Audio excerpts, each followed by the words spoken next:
They stole my spring, rebranded it a community water reserve, sold the water to the city and thought I'd stay quiet. But they forgot one thing. I know the system better than they do, and by the time they realized who they were messing with, I already owned the ground beneath their feet.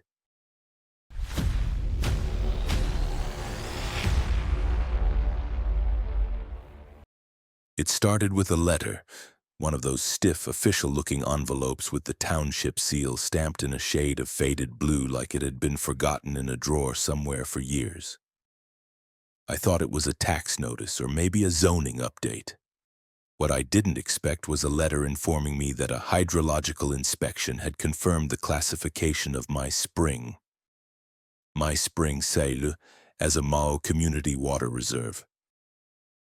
I read the phrase over and over, thinking maybe I'd misread it. Maybe my eyes were playing tricks on me. They weren't. Someone had decided that the natural spring that bubbled out of the rock behind my cabin, the one I used to drink from as a kid, was now public property. Just like that.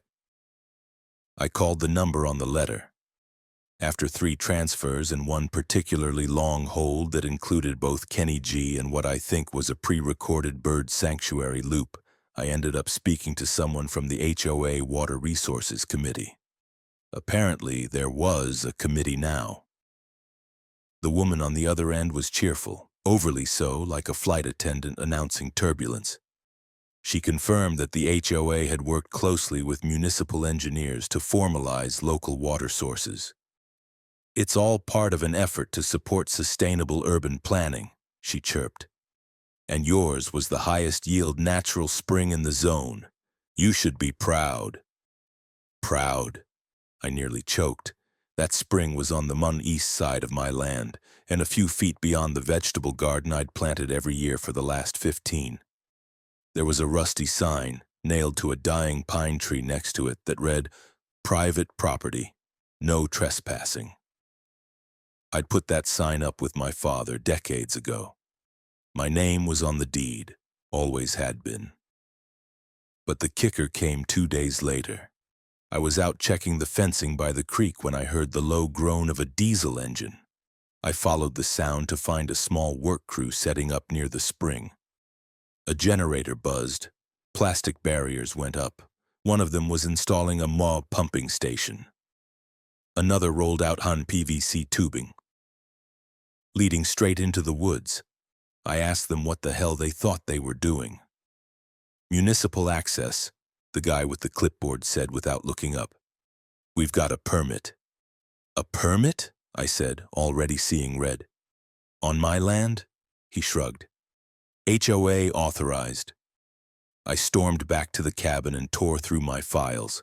Title, survey, deed, all in order. No easements, no right-of-way, no damned community access. I drove to City Hall the next morning, coffee still clutched in one hand, documents in the other. The woman at the zoning desk squinted at my paperwork and clicked her mouse like she was trying to kill it. According to the system, she explained, the area around the spring had been recently rezoned as a community utility corridor. It had been reclassified under emergency sustainability legislation, fast-tracked due to recent drought data. I nearly laughed. We'd had rain for 8 of the last 10 weeks. I demanded to see the original rezoning request. She printed a copy and handed it over with a practiced, indifferent smile. It was signed, digitally, by someone named Karen McGraw, president of the Clearview Homeowners Association. I had heard of her. Everyone had. She was the woman behind the Clearview aesthetic audit campaign, the one who'd banned porch flags and made a 65-year-old retiree repaint his mailbox 3 times in a month. And now, it seemed, Karen had laid her French manicured claws into my water.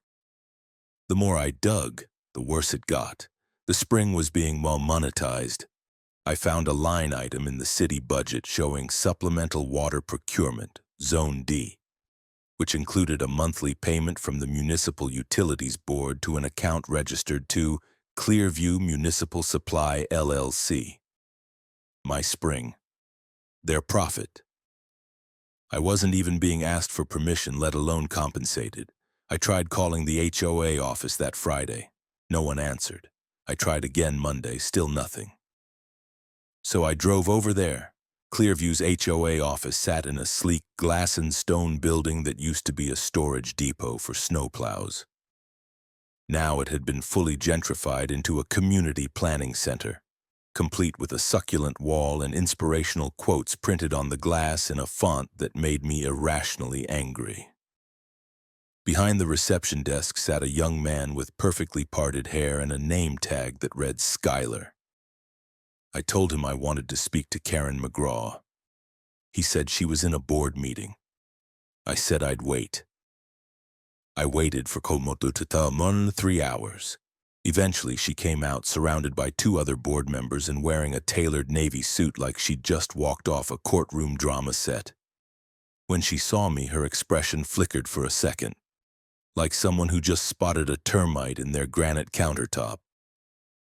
"Mr. Ryder," she said with a smile so tight it could crack stone.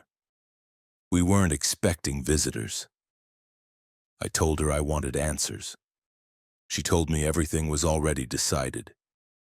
"It's for the benefit of the community," she said. "We have bylaws and sustainability obligations. Your spring is part of our greater water stewardship initiative." "It's on Maed's land," I growled. "According to our consultants, that's debatable." I almost lunged across the floor. I wanted to scream. Instead, I turned on my heel and walked out. That night, I sat at the kitchen table with a glass of whiskey and a stack of maps, deeds, and printed emails. If they wanted to play the game of loopholes and lawyers, then fine. I'd play. But I wouldn't play fair. I'd play to win. After that night, I didn't sleep much. I sat up flipping through every folder I'd stuffed into my battered file cabinet over the last 2 decades. Survey maps, old tax receipts, utility bills, handwritten notes from the previous owner, even a photo of me and my dad standing beside the spring back in 1987, a shovel in my hand and a smirk on my face. The spring hadn't moved. The land hadn't changed. But apparently the truth meant jack in the face of a well-polished legal trick. First thing in the morning, I made an appointment with a local real estate attorney, Jill Santoro. Tough, fast-talking, and as dry as overcooked cornbread. Jill reviewed my documents in silence, her glasses perched halfway down her nose. Finally, she looked up. "On paper, you own it. But..." She swiveled her monitor toward me, displaying a zoning overlay I'd never seen before, marked with dull municipal gray. "This area here," she tapped, "it's been redesignated as a shared-use utility corridor, slipped in under emergency drought protocols. No notice required for reclassification if it's for public benefit." "But it's not public," I said. "They're selling it." She nodded. "Which is the part that smells like 3-week-old tilapia. But proving that'll take time." Time. That was the thing I didn't have. Every day that spring was pumping out gallons of crystal-clear mountain runoff, and every gallon was lining Karen McGraw's HOA war chest. Jill told me there were 2 paths, a slow one through the courts or a risky one through public pressure. I didn't like either. I needed a third option, something off the board. That night back at home, I opened a bottle of rye and sat in front of my computer. I started digging. Not just into the HOA, but into everything connected to Karen, Clearview, the contractors laying the pipe, and even the company listed as the intermediary on the water transfer agreement. Western Plateau Municipal Partners. Turns out it wasn't some public utility agency. It was an Chayjulalia, a private one. Registered in Delaware with a mailbox forwarding service in Phoenix and a manager listed as a 40-something accountant who apparently served on 16 other boards across the country. Classic shell company play. I kept going, A couple of late-night emails to some contacts from my working days in geotech and civil infrastructure turned up something interesting. One of the Clearview board members, Steve Barnard, had previously worked in municipal zoning and had once been investigated for improper rezoning in another state. Never charged, but the record was there. And then I hit gold. Buried in an online archive of council meeting notes I found upon meeting from 2 years ago, where Karen proposed early acquisition of underutilized land-based resources in the township perimeter. The wording was vague, but the intent, clear as day to someone who knows how bureaucrats launder language. She was laying groundwork, even then. The next morning I drove 2 counties over to a friend of mine, Greg, a retired broker with more connections than the DMV's complaint line. I told him I needed to form an LLC, anonymous, fast, with just enough obfuscation to make a smoke cloud big enough to disappear into. Greg didn't ask questions. That's why I went to him. By the end of the week, Canyon Property Trust LLC was born. Registered in Wyoming, operated through a P.O. box, and managed by a consultant based in Miami who technically was a real person. I'd paid her through a proxy service. It was messy, sure, but it was legal, and more importantly, untraceable back to me. Greg asked what I needed the shell company for. I didn't answer. Not yet. Instead, I asked him for one more favor. I needed access to uncounty land transaction records, especially anything related to Clearview HOA's properties. There was a small office complex, their HQ, that had always looked temporary, like a rental. But I had a feeling it wasn't owned outright by them. Greg pulled some strings, used a backdoor tool meant for brokers and appraisers, and within 2 days he had the ownership records. And just like I suspected, that in parcel under the Clearview HOA building wasn't owned by the HOA at all. It was held by McGraw Civic Holdings and a single-member LLC. I laughed when I saw it. Karen, ever the tactician, hadn't even registered it under the HOA name. She was playing 2 sides of the street, managing the HOA but renting space from her own holding company and billing it back as operational expense. That was more than a red flag. That was a damn fireworks show. That night I laid it all out on the table. Literally deeds, records, corporate filings, maps. I cracked my knuckles and stared at the office parcel ID, then at the Canyon Trust papers, then back at the bottle of rye. They took my spring. Fine. I'd take their ground out from under them. I made the offer on a Thursday, through Canyon Property Trust, of course. Greg arranged it through a third-party intermediary firm in Denver that specialized in quiet acquisitions. Their specialty was buying land from people who didn't want the hassle of negotiations, just a clean payout and no questions. It was the kind of transaction that smelled just fishy enough to be completely legal. The owner of the parcel, McGraw Civic Holdings, responded within 24 hours. No counteroffer, no haggling. Just a fast, almost suspicious acceptance. It was like they were eager to get rid of it. I figured maybe Karen needed fast cash, or maybe she thought she was scamming some distant hedge fund out of a strip of land no one cared about. Either way, the deal closed in under 5 days. By the following Tuesday morning, Canyon Property Trust was the new and fully legal owner of the land beneath the Clearview HOA building. The ink on the deed wasn't even dry when I made my next move. I called the county's Department of Building Safety and Zoning Enforcement. Told them I was the new owner of Parcel 42. Told them I'd reviewed the property and was concerned. Code violations, I said.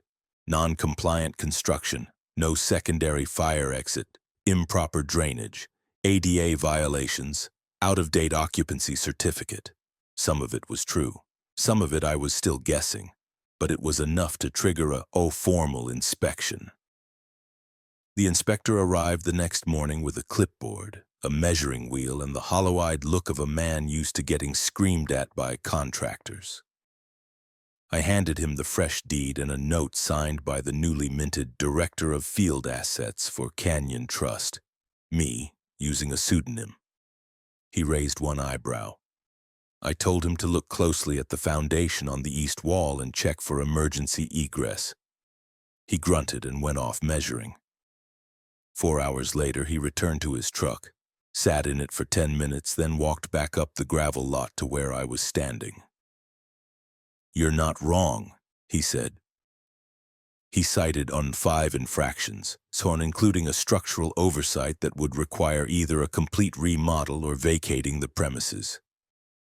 I nodded like this was all very unfortunate and completely unexpected. By sunset, I had the signed violation report and, thanks to Jill, an on-expedited order for temporary closure and preliminary demolition review. I could barely contain myself. I'd played their game, I'd learned their language, and I had beaten them at it. The next morning, I drove down to the Clearview HOA building dressed in jeans, flannel, and my old steel-toe boots. I didn't come as me. I came as a representative of Canyon Property Trust. I had the paperwork, the badge, the letterhead, the whole thing. I even had a laminated ID badge with a fake title. Site Transition Oversight Agent. Sounds important, doesn't mean a damn thing. Karen was in her office when I arrived. I walked right past the receptionist, Skylar again, looking confused and nervous, and knocked once before stepping in. She looked up from her desk and blinked twice. "Can I help you?" "You can vacate the premises," I said, handing her the paperwork. "Effective immediately, this structure is being closed for non-compliance with County Building Code. As of this morning, the land is under new ownership." She didn't take the papers at first, just stared at me like I'd shoved a rattlesnake onto her desk. Then she stood up and snatched them from my hand. "This is absurd," she snapped. "Who authorized this? This land belongs to McGraw Civic Holdings." "Not anymore," I said. She flipped through the papers. Her eyes widened. Her hands trembled just enough for me to see it. "Canyon Trust." "What the hell is Canyon Trust?" I smiled. "That's the entity that just pulled the rug out from under your little operation." She opened her mouth to respond, but I turned and walked out before she could find the words. I figured it was better that way. Let her choke on the silence. By noon, a city official was on site, taping notices across the entrance doors. "Condemned pending compliance review." I stood across the parking lot, arms crossed, watching as employees in polo shirts filed out with laptops, binders, and cardboard boxes. Skylar looked like he was about to cry. I almost felt bad for the kid. Almost. Karen came storming out at one point, phone to her ear, shouting something about illegal land seizures and fraudulent shell companies. I let her have her tantrum. Everything I'd done was clean, legal, and airtight. Let her sue, let her scream. Let her try to unravel a Delaware-registered LLC with a proxy manager in Miami and P.O. boxes in 4 different counties. I had set the trap, sprung it, and now all she could do was spin in circles. By the time the demo crew showed up to assess the lot for potential teardown, the place was already half empty. A small crowd of neighbors had gathered outside the fence. Some looked confused, others looked amused. Someone asked me what was going on. "Code violations," I said. "Dangerous stuff. Building probably shouldn't have been here in the first place." I left out the part where I now owned every inch of the dirt under their feet. That night, I stood on the hill above the property with a thermos of coffee and a folding chair, watching the sun dip behind the mountains. The HOA building stood there in silence, its windows dark, its flags down, the usual buzz of clipboard people and self-righteous volunteers replaced by emptiness. I didn't smile. Not yet. That part would come later. I woke up the next morning to find my name plastered all over the local HOA Facebook group. Not mine exactly, Canyon Property Trust's.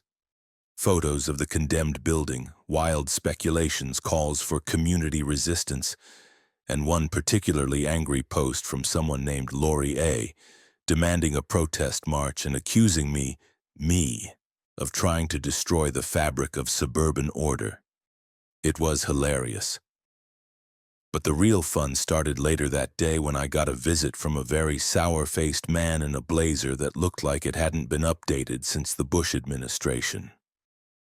He introduced himself as Robert McGraw, attorney and, of course, Karen's brother. He handed me a thick folder of paper and said flatly, "Cease and desist." I flipped through it. Allegations of malicious acquisition, claims of fraud, some colorful language about bad faith actors. Nothing that would stick. All bark, no teeth. I told him the same thing I told Karen. The land was on the open market. I bought it legally. Maybe next time she should pay more attention to her own damn filings. He left fuming, talking into a Bluetooth headset like a caricature from a bad courtroom drama. By lunch, I was on the phone with Jill again. She reviewed the documents, chuckled once, and said, "They're flailing, but be careful. They're going to try and hit back hard. You don't embarrass people like Karen and not expect blood." She was right. 2 days later, the Clearview HOA filed an emergency motion in county court demanding a temporary restraining order against Canyon Property Trust. The claim? That we had maliciously endangered critical community infrastructure by disrupting essential operations. They argued that the building wasn't just an office, it was the command center for sustainability operations, neighborhood safety, and water resource allocation. The judge denied the motion in less than 6 hours. That same afternoon, the story broke on the local news. Private entity forces HOA office shut down over land ownership dispute. The picture they used was of me standing in front of the condemned sign, looking mildly annoyed and holding a cup of gas station coffee. Not the heroic image I would have picked, but hey, media coverage was media coverage. Then something strange happened.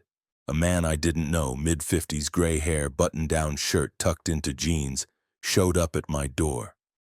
He introduced himself as Alan Brewer, former compliance officer for the Clearview HOA. Said he'd been quietly fired 6 months ago for asking too many questions. I invited him in, poured coffee, sat him down. What he gave me was gold, invoices, internal emails, communications with city officials. All copies, all backed up to a personal drive he'd kept just in case. Turns out the HOA had been funneling money, not just from the water deal, but from inflated landscaping contracts, phantom security patrols, and community development fees that never resulted in any development. It was a slush fund disguised as a neighborhood improvement initiative. And the cherry on top? A signed memo from Karen dated 9 months prior, authorizing a reclassification request for the spring, using a doctored map that moved the property boundary by about 50 feet. Right over my water source. That was all I needed. I sent copies to Jill. Then I sent a package with a neat little bow on top to the county prosecutor's office. Just a friendly nudge, not a lawsuit, not yet, just an informational gift from a concerned citizen. 2 days later, the city announced the launch of a formal investigation into Clearview HOA's financial practices. Now the phone really started ringing. Karen went full scorched earth. She held a press conference outside the locked-up HOA office, complete with American flags, concerned mothers, and one guy holding a Canyon non-corruption sign that looked like it was written in crayon. She spoke about community values, claimed the spring was heritage land, and accused me, again not by name but clearly directed, of exploiting a legal loophole to undermine local governance. I didn't respond. I didn't need to. Because the next day, someone leaked payment records from the city's utility department showing that Clearview had sold over 300,000 gallons of spring water in the past year. And none of that money had ever been reported in the HOA's budget. Suddenly, the tone shifted. The Facebook mob got quiet. People started asking questions. A few brave souls emailed me directly. Some apologized. Some just asked what was really going on. One guy sent me a gif of a cowboy tipping his hat. And then came the knock. 3 uniformed officers, calm, professional, warrant in hand. Not for me, for the HOA headquarters, which, thanks to me, was now technically my property. I unlocked the gate myself and let them in. What they found: boxes of shredded documents, laptops wiped clean, empty file cabinets. But someone had been sloppy. In a back office, the cops found a locked drawer with a backup hard drive, one that, as it turned out, contained a full accounting ledger. Karen had clearly forgotten existed. They took everything. Later that evening, I got a call from Alan Brewer. His voice was shaking, part fear, part excitement. "They've got enough to bury her," he said. And I believed him. But I wasn't finished. Not yet. I should have expected it. After all, when you start cornering people like Karen McGraw, they don't just roll over, they get mean, sloppy, and desperate. The morning after the raid, I opened my mailbox to find a certified letter from the Municipal Resource Management Department. A name so generic it sounded like a shell company run by accountants. Inside, a formal notice informing me that the spring had been reclassified again, this time as a car-protected emergency reserve. That meant no development, no access, and most importantly, no private usage. I couldn't pump it, I couldn't test it, I couldn't even fence it in. It was the bureaucratic version of slamming a door in my face and bolting it shut from the other side. I called Jill. "They're scrambling," she said. "This reeks of panic, but it also means someone on the inside is pulling strings." That someone turned out to be Deputy Commissioner Gregory Lang, a name I only knew because he'd once sent out a mass email demanding all trash cans in the county have matching lids. Harmless, I thought at the time. Turns out Greg Lang wasn't just a civic control freak. He was also a minority stakeholder in Western Plateau Municipal Partners, the shell company that had been selling my springs water to the city. I found that little gem buried in a state-level financial disclosure database that hadn't been updated properly since 2011. He owned 4%, a quiet cut, small enough to dodge most audits but still worth thousands with the kind of volume they were moving. I passed that along to Jill. She passed it to the State Ethics Board. Things were about to get loud.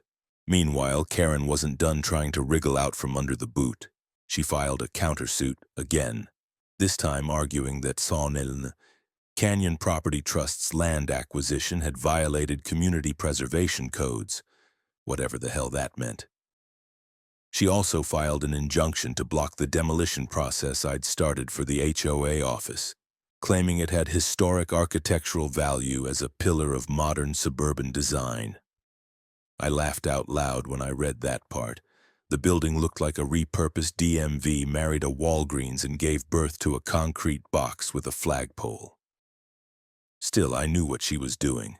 Stalling, burning time, hoping someone in the system would throw her a bone. It almost worked. Just when I thought the tide was turning for good, my application to formally reclaim water rights to the spring was denied by the Environmental Compliance Office. They cited a pending review triggered by an anonymous complaint alleging that Canyon Property Trust was an exploitative entity planning to privatize and bottle critical community water. I could practically hear Karen's voice in that complaint. So I fought back. I called an old friend, Linda Keller, retired EPA analyst and the kind of woman who once shut down an entire industrial park over a typo in a drainage permit. She owed me a favor. I sent her every document I had, from the geological reports to the 20-year-old water quality tests I'd stored in a filing box marked "Old Crap May Be Important." Linda dug through it all, built a dossier, and had it in front of a regional compliance board within 48 hours. Her conclusion? The spring sat entirely within my original property line, as confirmed by federal topographic data, not just local zoning maps. The boundary shift Karen used? Fabricated. I forwarded it all to the Environmental Compliance Office, copied half the city council, and attached a cherry on top. A drone video I'd taken showing the pumping station built directly on my land, next to the now withered sign that still read "Private Property." At the same time, the HOA scandal exploded in the media. A whistleblower inside city government leaked on emails between Karen and Commissioner Lang, discussing asset expansion tactics and how to get around rural title resistance. That last one stung. I'd been reduced to a piece of strategy on a spreadsheet. Lang resigned 2 days later. Karen went underground. No more press conferences, no Facebook posts, no dramatic quotes about community values.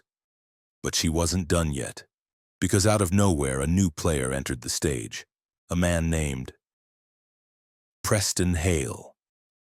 Real estate developer, smarmy smile, two-button suit, claimed to be exploring a cooperative restoration project in the area meant to create a community green zone around the spring. His plan? Turn my property into a conservation park, with me listed as a calm, non-cooperative landholder. He even offered to buy me out, handing me a folder with a 7-figure number on the front page and a non-disclosure agreement on the second. Said I could retire with dignity and no drama. I told him to shove it, politely of course. Jill later confirmed what I suspected. Preston Hale had close ties to McGraw Civic Holdings, Karen's original LLC. This was just another angle, a cleanup job disguised as philanthropy. But they'd miscalculated, because while they were building fake green zones and filing anonymous complaints, I'd been laying one last trap. Courtrooms always smell like dust and recycled fear. Or maybe that was just me. I'd been through hearings before, property disputes, some old zoning appeals, but nothing like this. This was war, legal, procedural, slow-burning war where every sentence had to be razor-sharp and every document had to bleed truth. We filed the full lawsuit against Clearview HOA, Karen McGraw, Robert McGraw, and Western Plateau Municipal Partners. Grounds: illegal resource extraction, fraudulent rezoning, property boundary manipulation, unlawful profiteering, and reputational damage. Jill handed in a thick case file that clapped onto the judge's desk like a brick hitting concrete. The hearing was open to the public. That was a mistake. People showed up in droves. Some supporters, some skeptics, plenty of HOA loyalists wearing matching blue polos with "Community First" embroidered on the chest like a cult uniform. Local news crews lined the hallway. One guy even brought popcorn, I swear. Karen arrived like she was walking into a fundraiser. Heels, designer jacket, air-kiss smile. She nodded politely to the cameras and waved like she'd just won a PTA election. Robert followed behind her, carrying 2 briefcases and the sour face of a man who knew the hill he was about to die on was made of lies. The judge was an older woman, gray, blunt, no nonsense. She opened with a sharp warning about theatrics, posturing, and any further grandstanding, then pointed directly at the defense table. Karen smiled like she hadn't heard a word. Our side went first. Jill opened with a map. Simple, clear, federal topo overlay showing the spring, the property line, and the fraudulent version Karen's team had used to secure access. Then came documents, emails, signatures, internal memos from Alan Brewer, invoices for water sales, and a side-by-side breakdown showing over $300,000 more in unreported revenue. Then the video footage. Security camera timestamps showing HOA contractors cutting through my fence, pumping station installation with no permits, footage of Karen herself, walking the site with a clipboard and a city official whose face went pale when he saw himself on screen. Karen's team tried to object. Context, misrepresentation, irrelevant. The judge overruled all of it. Then came Alan. He took the stand and laid it all out. How Karen ran the HOA like a private empire, how money flowed through fake contractors, how her brother drafted zoning appeals in back rooms with no witnesses. The moment he said, "She told us the spring was just a formality. We'd push it through whether it was legal or not," you could feel the whole room lean forward. The defense's turn was almost pathetic. Karen's lawyer tried to claim Tao communal benefit, that the water had served the broader public and was therefore exempt from normal ownership protocols. He referenced environmental statutes, urban development incentives, even quoted something about ecological justice. Jill countered by pulling out the LLC financials showing direct profit routed to offshore accounts. One of them was in Robert's name. The mood shifted. Then Karen took the stand. I expected her to deflect. I expected arrogance. What I didn't expect was the crack. At first, she kept it together, talked about legacy, about neighborhood integrity, how she never intended harm. But under cross, Jill started pressing harder. Asked why the LLC owned the office building instead of the HOA. Asked why the property line was moved on the rezoning request. Asked why she never disclosed her stake in Western Plateau. Karen started fidgeting, then snapping. Finally, she just slipped. "They wouldn't have used the damn water anyway," she snapped. "It was just sitting there." The room went silent, Jill without missing a beat. "So you admit you authorized the extraction?" Karen froze. Too late. The judge leaned forward. "Noted," she said. "Continue." We rested our case. And when the final day came and the judge returned from chambers with her ruling, you could hear a pin drop. She ruled in our favor, on all counts. Ownership of the spring, legally affirmed. HOA building acquisition, legally valid. Water rights, reinstated and exclusive to the property owner, me. Karen McGraw and Robert McGraw were ordered to pay Auguste de Lum $1.8 million in damages, civil and punitive. Their assets were frozen pending further investigation. Western Plateau Municipal Partners was referred to the WAM State Attorney General's office for fraud and racketeering review. Gregory Lang, already under pressure, was now facing federal ethics charges. Outside the courthouse, I stepped into the sunlight and was met by a wall of flashing cameras, reporters shouting questions, and more than a few high fives from strangers I'd never met. One of the reporters shoved a mic toward me and asked, "Mr. Ryder, do you feel vindicated?" I looked at the courthouse doors behind me, then out at the people. "No," I said. "I feel thirsty." Then I walked away, toward the spring. 3 months passed, the kind of months that move both fast and slow. Court paperwork, land use filings, reinstatement hearings. But through it all, one thing stayed the same. The sound of water, crisp and steady, bubbling from the earth like it had for generations. The spring was mine again, officially, fully, irrefutably. The demolition finally went through. I watched from the ridge as the Clearview HOA building came down in a haze of dust and guilt. No speeches, no ceremony, just a crew with hard hats and a hydraulic claw that peeled back the cheap siding like it was skin off a rotten fruit. Nobody mourned it, except maybe Skylar, who drove by in a leased Hyundai and took pictures from across the street. I got a few settlement checks not long after. Formal compensation for damages, legal costs, and what Jill called pain and suffering. I called it retirement fuel. The biggest one had Karen's name on the sender line. I considered framing it but figured that was petty even for me. Instead, I spent the money on something better. With a few calls and some gentle persuasion, I bought up the strip of land surrounding the spring. Just enough to keep it protected, not enough to draw attention. Then I put up a small wooden structure. Solar panels, reclaimed timber, no plumbing. A field classroom, I called it. I contacted a local high school and offered to host environmental science field trips. A few teachers took me up on it. The first group arrived on a cool October morning.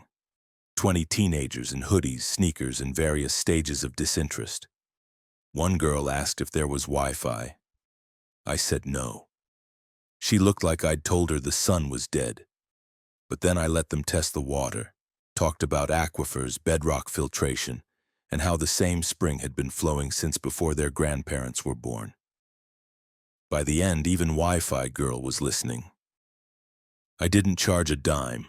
Word spread, not fast but wide. Locals started showing up. Curious neighbors, a few college students, even some of the HOA defectors, those who'd quit once things got ugly. One of them, an older woman named Janet, brought a folding chair and a jar of jam as a peace offering. I accepted both.